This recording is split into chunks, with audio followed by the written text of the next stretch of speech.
On the outside, the white-paneled house on Hemlock Street looked like any other. A pristine lawn, a red mailbox, a welcome mat that read, "Family is everything." But behind that door was a marriage crumbling under secrets, rage, and desperation. Meet Nathan and Elise Carrington. Married 7 years. Picture perfect. Until everything turned ice cold. Literally. Elise grew up in Richmond, Virginia. Daughter of a school principal and a church choir director. Smart, empathetic. She became a nurse, the kind who held her patients' hands during chemo and remembered their birthdays. At 33, Elise was admired, but underneath the warm smile was a woman who had sacrificed her dreams to keep a failing marriage alive. Nathan was a self-made man. Born in Chicago to a single mom, he clawed his way to success in home renovation and property flipping. Charismatic and cunning. That's how people described him. Elise met him at a charity gala in 2015. He swept her off her feet in just 2 weeks. Fast talker, big promises. But no one knew the darkness inside him. Nathan bought Elise a diamond ring within 3 months. They were married on a beach in Miami 6 months later. Friends raised eyebrows. Elise said it was fate. But red flags waved early. Jealousy, control. Elise brushed it off as passion. Her mother worried. Nathan had a temper, and Elise was his calm. They moved to Nashville, bought a fixer-upper. Elise worked double shifts. Nathan poured money into properties. To outsiders, they were building an empire. But inside that house, Elise was sleeping alone. Nathan came home late, sometimes drunk, sometimes bruised from fights he never explained. In 2022, Elise discovered $80,000 missing from their joint savings. Nathan blamed a bad flip. She believed him until debt collectors started calling. And then, a woman named Lana texted Elise a photo of Nathan, shirtless, asleep in her bed. Elise confronted Nathan. The fight was explosive, screaming, shattered dishes. But Nathan begged, cried, promised to change. They started counseling, but Elise told her best friend, "I'm scared, not of being alone, but of what he might do if I leave." Nathan had recently bought a large industrial freezer for meats, he said. Odd. They barely cooked. Elise noticed him spending more time in the basement, locking the door. One night, she saw him measuring something, not for shelves, but for a body. She didn't say anything, yet. It was a Tuesday. Elise didn't show up for her 12-hour shift at the hospital. Her phone went straight to voicemail. Her mother called 911. Nathan told police she left after a fight, said she needed space. He looked calm, too calm.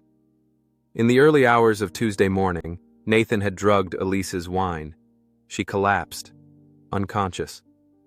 He dragged her body down the stairs and placed her, still breathing, inside the freezer. His plan?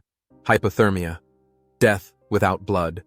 And when no one found her, he'd report her missing and collect her life insurance. But he didn't expect her to survive. Elise's eyes fluttered open in darkness. Her limbs were stiff, her breath visible in the freezing air. She couldn't move, couldn't scream. Plastic walls surrounded her, a humming sound. Then she realized, I'm in a freezer.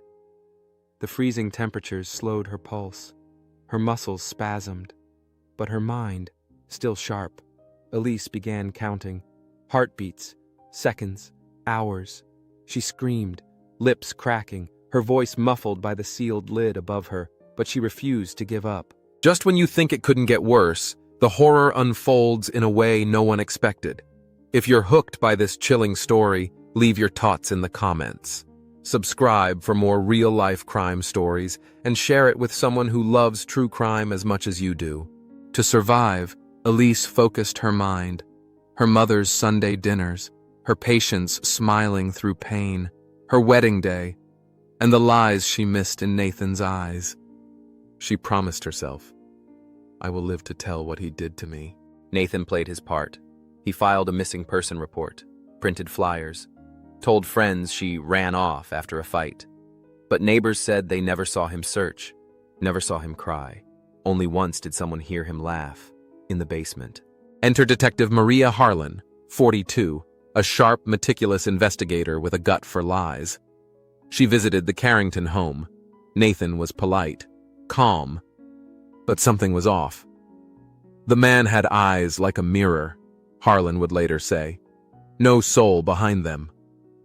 During a walkthrough, Harlan noticed a faint frost coming from under a locked basement door. Broken AC, Nathan said.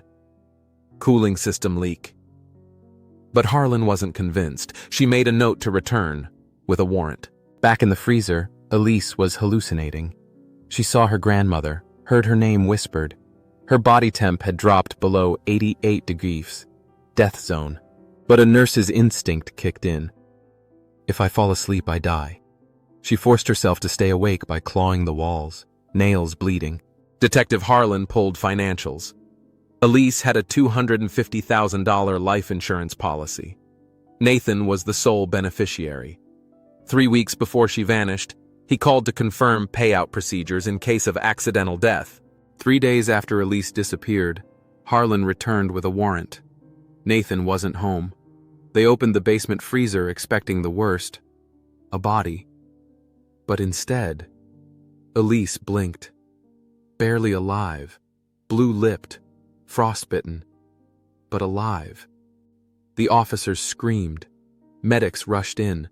One of them later said, "I've seen bodies frozen stiff, but I've never seen one look back at me." Elise's lips moved. One word. Nathan. And with that, the case exploded. Elise was airlifted to Vanderbilt University Medical Center. Her core temperature was dangerously low, just 81 degrees. Doctors placed her in a thermal warming chamber. "She has a 5% chance," one nurse whispered. But Elise had already beaten the odds. And she wasn't finished yet. She lost feeling in 3 fingers. Her lips were torn. Her voice was gone. But her eyes were alert. She blinked once for yes, twice for no. Detective Harlan stood by her bed with a legal pad. "Elise, did Nathan do this to you?" One blink. "Yes." "Woman found alive after being locked in freezer for 3 days. Nathan Carrington disappeared within hours. He emptied his business accounts, took his truck, left his cell phone behind, but he couldn't erase the trail. What Nathan didn't know, his new Dodge Ram had a dealership-installed GPS tracker. Police pinged it near Memphis, heading toward the Arkansas border. State troopers were alerted. Nathan stopped at a gas station in West Memphis, bought a Red Bull and a burner phone. He didn't notice the 2 unmarked cruisers pulling up behind him. A plainclothes officer tapped his window. "Nathan Carrington?" His last word before arrest? Damn. Nathan was booked on attempted murder, false imprisonment, aggravated assault, and insurance fraud. Bail was denied. In the press conference, Detective Harlan said, "This wasn't a crime of passion. This was a calculated execution attempt." Elise slowly regained her voice.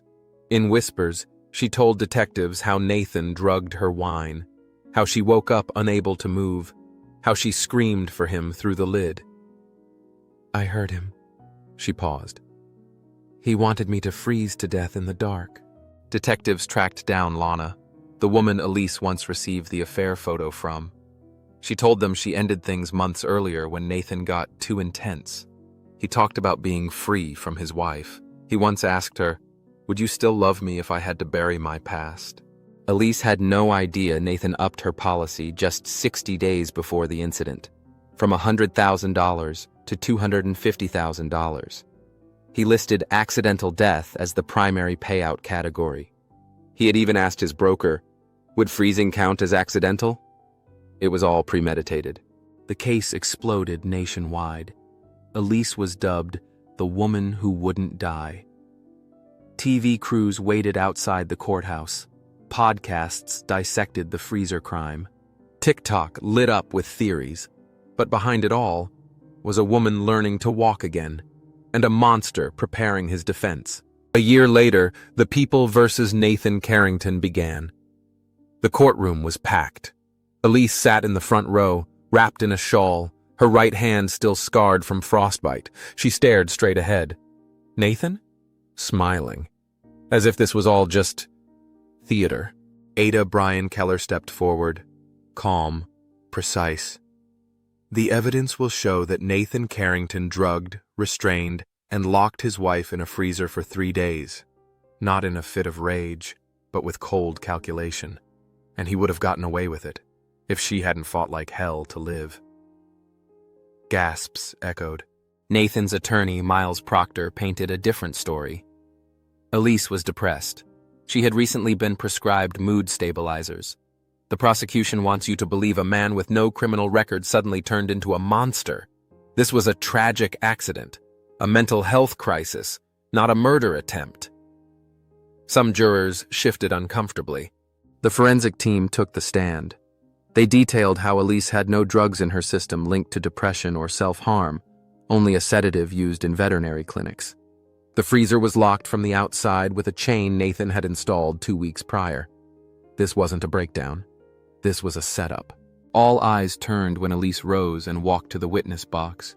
She stood tall. "My name is Elise Carrington. I'm a nurse, a daughter, a woman. I survived being buried alive in ice." The room held its breath. "And the man who did it is sitting right there." She pointed at Nathan. He looked down. He said, "Just rest, baby. You've had a long day." Then he kissed my forehead. I didn't realize it would be the last warm touch I'd feel for 3 days. A juror openly wept. Detectives pulled a hidden camera from a neighbor's home. It captured Nathan dragging a large black object into the basement at 2:13 a.m. It wasn't a suitcase. It was Elise, wrapped in a tarp. He was whistling. Nathan's former marriage counselor was subpoenaed. She testified under oath. Nathan often spoke about legacy, image, and control. He once said if Elise ever left him, she wouldn't leave standing. I reported it, but Elise never followed up. Gasps again. Elise turned pale. 3 months before the incident, Nathan's business was bankrupt. Creditors were circling. He needed a clean way out, and Elise's policy was the golden parachute. Nathan wanted freedom. Elise's death was his twisted currency. Before closing statements, Elise asked to speak. She turned to Nathan and said, "You tried to silence me, bury me in cold. But I lived, Nathan. I lived, so I could watch you lose everything." The courtroom stood in silence. Even the judge wiped away a tear. Prosecutor Keller stood tall. "This case isn't about emotion. It's about intention. He planned this. He locked her in. He left her there. And then he waited. That's murder in everything but name. No video inside the freezer, no written confession. A terrible situation, yes, but not proof beyond a reasonable doubt." The jury looked torn. The jury deliberated for 9 hours. They rewatched footage, reviewed Elise's medical reports, asked for testimony transcripts. At 10:26 p.m., the court was reconvened. Everyone rose. The 4 women stood, hands trembling. "On the charge of attempted murder in the first degree, we find the defendant, Nathan Carrington, guilty." Elise wept quietly. Nathan clenched his jaw. Still, not a tear, only a sneer. Judge McDaniels looked directly at Nathan. "You froze a human being. Your wife, not in a moment of rage, but with purpose, with planning. You showed no remorse then, and none now. You are a danger to this world." She slammed her gavel. Life in prison. No parole. Nathan was sent to Riverbend Maximum Security Institution. There, he was just inmate number 74291. No leather chair, no Rolex, no Lana, only concrete, iron, and regret. Maybe. From prison, Nathan wrote letters to Elise. One said, "I still dream of you. You were always dramatic." Another, "They won't keep me here forever. You'll see." Elise never responded. She turned them over to detectives. 1 year after the trial, Elise sat for an exclusive interview. "I still feel cold. Not on my skin, in my bones. He tried to kill me in the most silent, suffocating way. But I lived, and now I help other survivors find warmth again. She had launched a foundation, Still Warm, to help women escape abusive relationships. Publishers offered her six-figure deals. She released a memoir titled Below Freezing: My Fight to Stay Alive. It became a New York Times bestseller. In it, she wrote, "He underestimated me. He thought I was weak because I loved gently, but I was built to survive, even when my heart stopped." 2 years later, a prison guard found a journal hidden in Nathan's cell wall. Inside was a single entry. "She should have died. I made it easy. Cold is clean, quiet, but that damn heart of hers. It kept beating." The journal was submitted as evidence to keep Nathan's appeals permanently shut down. Elise eventually moved to Oregon. She changed her last name, adopted a rescue dog named Chance.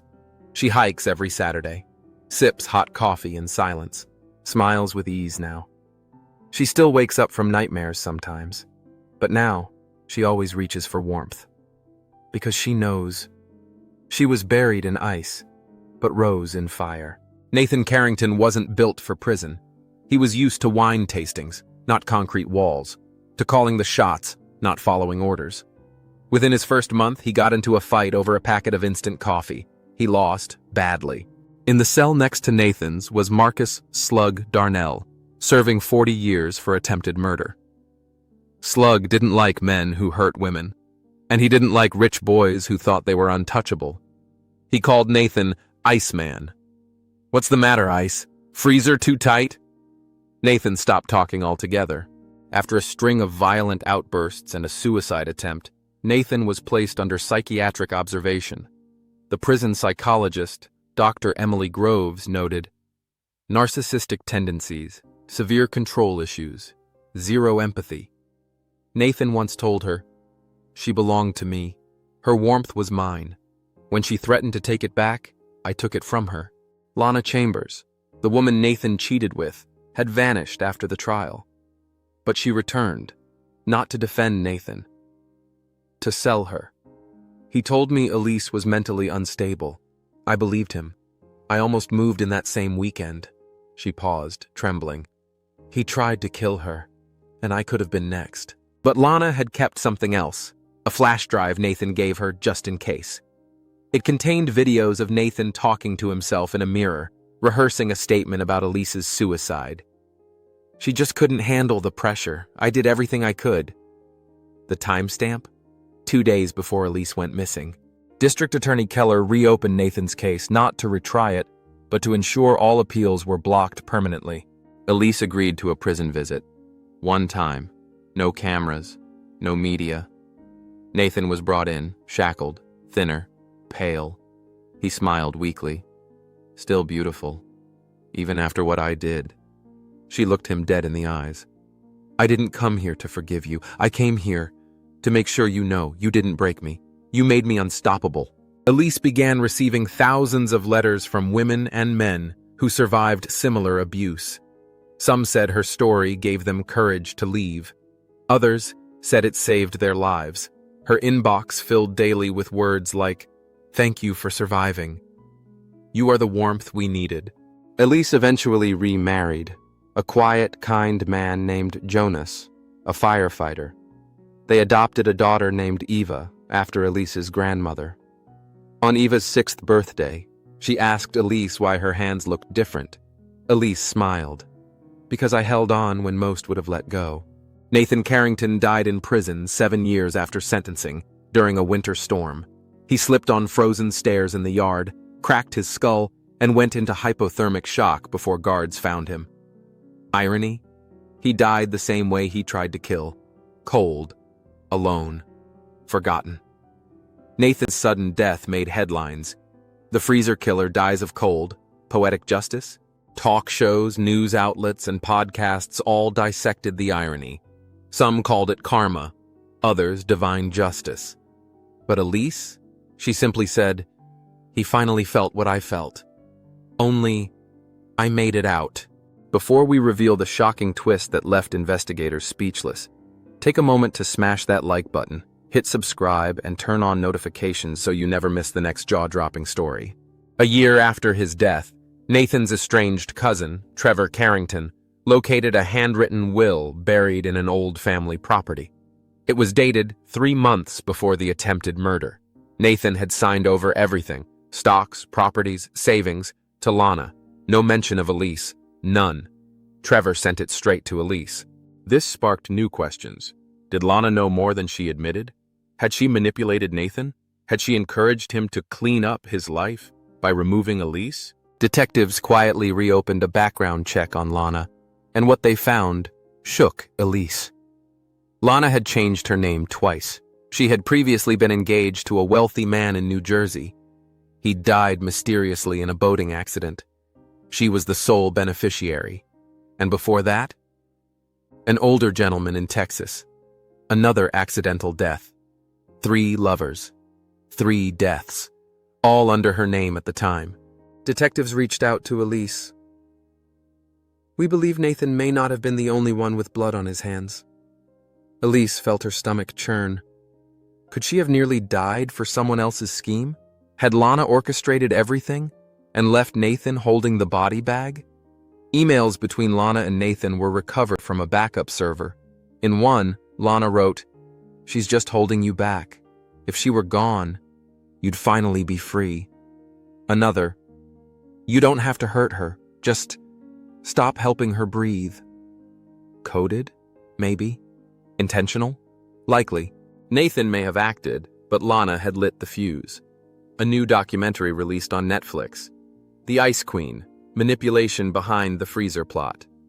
It theorized that Lana used charm, sex, and emotional pressure to push Nathan into killing Elise, and then vanished, as she had before. The documentary went viral, reigniting interest in the case. After weeks of silence, Elise made a video response. "I survived a man who tried to kill me, but behind him may have stood a woman whispering poison into his ear. I don't want revenge. I want truth." She paused. "If she's out there, watching, I forgive you, but justice might not." Months later, a tourist in Prague filmed a woman who looked like Lana under a new name, Eliza West. Interpol was notified. The U.S. issued a warrant for questioning. But before authorities could reach her, she vanished again, leaving behind a hotel room full of blonde wigs, false passports, and cash. Despite the chaos, Elise's life took on new purpose. She expanded her foundation into Europe, built shelters for survivors, and even trained officers on identifying coercive manipulation. On her office wall hung a framed quote, "I was left to freeze, but I rose, not to melt, but to burn brighter." And the world? They didn't remember Nathan. They remembered her. 6 months later, a woman walks into a police station in Lisbon, Portugal. No ID, no luggage, just 2 words, "I'm Lana." She's arrested on the spot. Authorities confirm her identity through facial recognition and fingerprints. She is flown back to the U.S. under heavy surveillance. Though never charged in the original case, Lana is now facing multiple counts of fraud, identity theft, accessory to attempted murder, pending investigation. Her lawyers argue she was simply a victim of love, manipulated by Nathan, but prosecutors believe she was the real architect behind Elise's near death. A security camera found in Nathan's private office during a property audit.